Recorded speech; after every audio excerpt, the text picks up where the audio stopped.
Miambesio kata akpo gomelechi fofiaro falama. Mia globe hallelujah, hallelujah, hallelujah.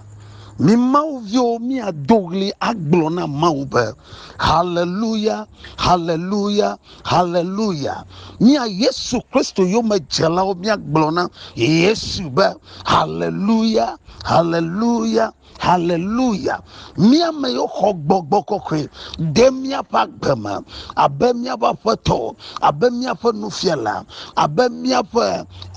avawola. Abemia fa nuson. Abemia fa ngogbe. Abemia fa nunya planyasa. Abemia fa chicha. Abemia fa nufiela. Abemia fa enyakola da kola. Mia globe hallelujah, hallelujah, hallelujah. Le mau eto, le mau vi. Gbogbo kokwe la pen koma. Amen. No vinya le fienia o irao. Le Yesu Christopher fia zikbelangoa. Maba ezuya irama. Le chifo mau pa fable bolamala. Ezuya irama. Maba la nigmai ke chinala. Edukoi kemanala. Afi o jioro la fi kenala. Fi kenala la kafofuyama. Azonli ke zomna le yama. Tepe ken no le yama. Maba fi si afi ken dota. Ya irame nenya. E atale Yesu Christo kama. Bechifo mau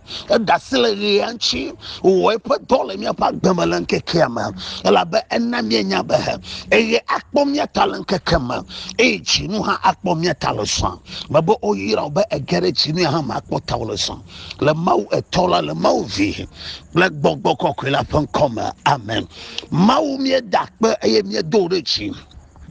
Yehowa bia konkonchi denke keke de nami mielenke kebubu ikelenya esaya ha mie gegamra sambubu siama menya ba wo mau enyanu yokata jole sayama enya tefo yokata akpolo mi tole sayama enyaleke na jomianu le sayama eyata mie dakpono de wa manu chocho mie dakpono do dola akpa yokata nele de demde mianchibo a jomianu le sayama Namyenya les abagban le tabla a devo velia reclama delia ko ibanade I doy pe tolore mianu bo wa chomya pe gloji zakple kele dolasia o jolasia wa o ma di demo e yo ma gbode ma ho nyate fe doy ne dasina wa o le wo ma ya ta gbesan ha o gale mianu joge a jomya srono a jomya vionu a jomya togbe yo vionu a jomya mama yo vionu chifo fonu san adidi koro yo hoji bono de chie e tam ye da kono dola yo kata ne daselo chicho gadan le fieni ama dolo jopo do comme le mia pa kama o hendu do fana mi du ha o hendu no fana mi no ha e yo le mia ta pogale sayama e ta papa mi da kono toke de do ga yo kata ne ha mia pa kama to dolo ji ha mi da kono toke ba mi aji hallelujah how down mi da kono toke ba onu san yakwele miachi he wonko eyale mianu elabana towe bienya fofonya oko maledasi mano bowole khoseme amesi duanu te nuola mecho nefwa gbegberewo Fofonye oko maladasi mano bowo le koseme amesi duanu de nuola mecho nefwa gbegbede wo towo menye chode vimeke nyanu anye towo menye tode vimeke nyanu anye towo mama towo menye tode vime nyanu anye towo towo menye chode vimake nyenu uanye towo nyatepe moglo na nyeklobe ya doy pe tolo de mianu e wa chomionu sakplekele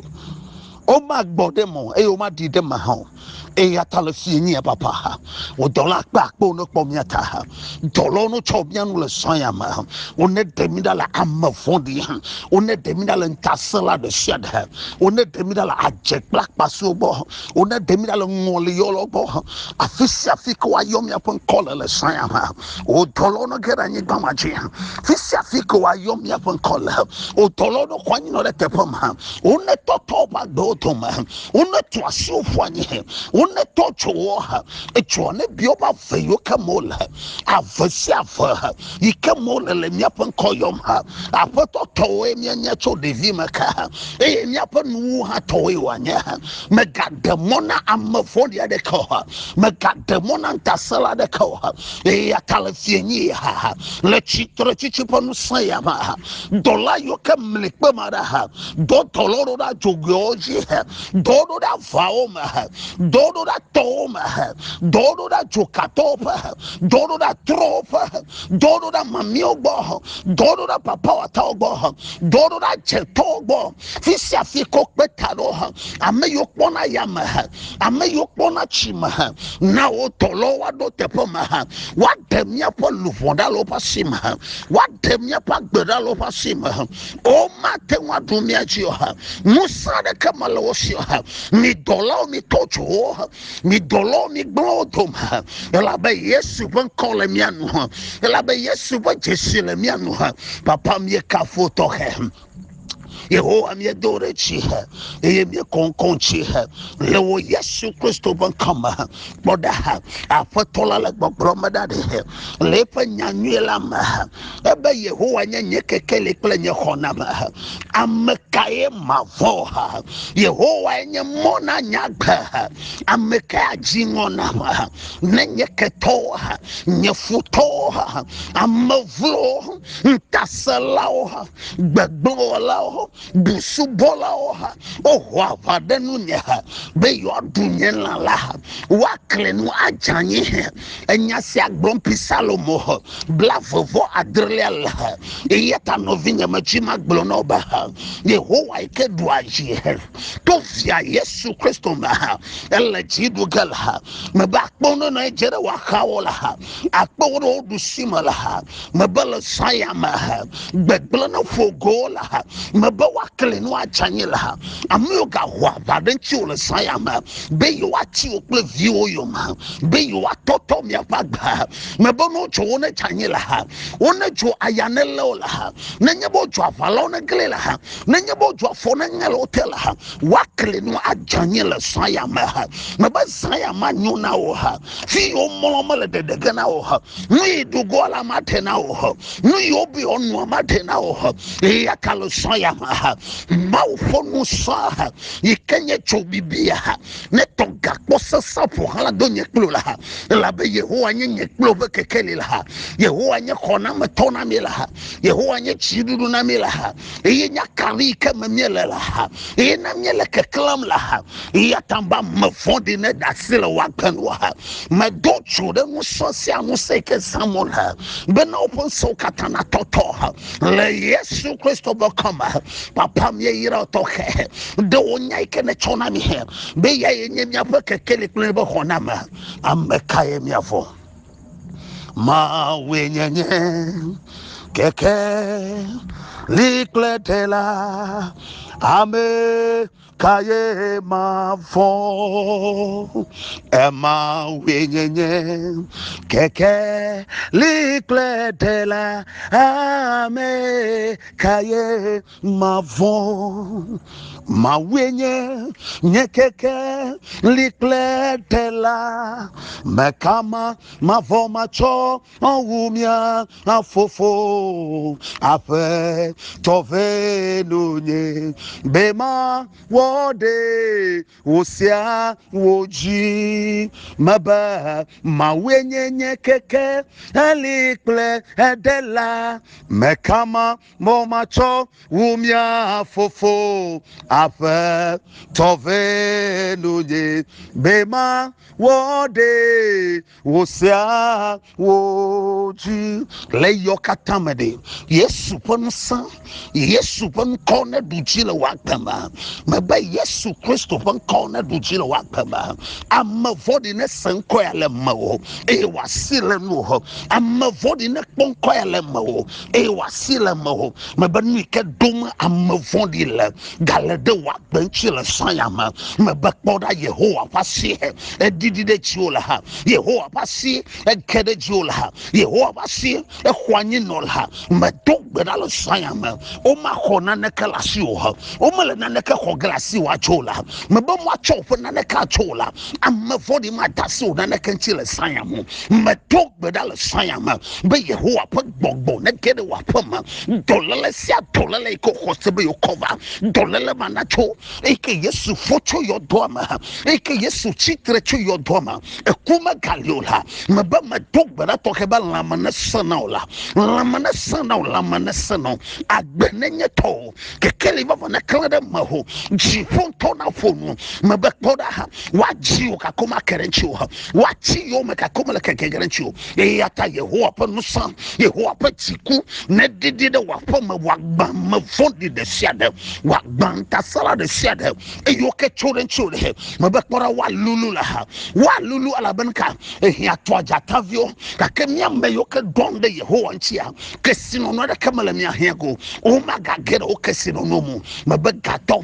nya ezaya me yehowa ne na wadam ye maba zaya ma ma ne ko adam ye na ho lo yesu kristo ba kama e ke agbo afulo pa sigbanu kwa ngogbe yeva e ka agbo afulo pa do kwa ngogbe yeva me dogbe da wa betal sama be chifo na chaka klo sama agbo ye ne fu no le yama nti fa gbo na fu ya yira fa gbo na fu so de fa gbo na fu nti kokwe fa gbo na fu ela ba foto la de pe si apeda e pe yo de da ne zu amanu va na o le sama e ho na yira mauna dom son afoto ne konchio e ba kpora ye wo ne zu kesinoto pe kesinoto agbagba mache lama samena no afia wo no sia no yehowa ne tro kodenchio abele ko lora sia yehowa ne tro vagbo ho e wa hola yehowa ne don son le yama e wa ko pe yayira de wa gbachi enye gban le gban to katandoma enye tarle to katandoma jirula nenya wa yo be jirula mebo wa yo be jirula la ba mekel mode etra ko wa mekel hehe yama ma vona ne kola vovo sikel odom saklekeli me koda le vovo de siadema dogo le vofoma ntepo ne kwanye no me ben tepo ne kwanye no de mo vovo ne tera la wa gbadogbo e me cho wa gbadoko nyoro yeshipo fuma the la yesu kristo be chitre chipa yakel fofoma ne chonu nyu ade wa gbema amanu be ne gbabla e mi agbo na fotola ba eto enye bobo yata weja bubulo nyema weja bubulo weja bubulo weja bubulo weja bubulo weja bubulo weja bubulo weja bubulo yesu weja bubulo okweje na bubu weja bubulo weja bubulo gbogbo kokwe weja bubulo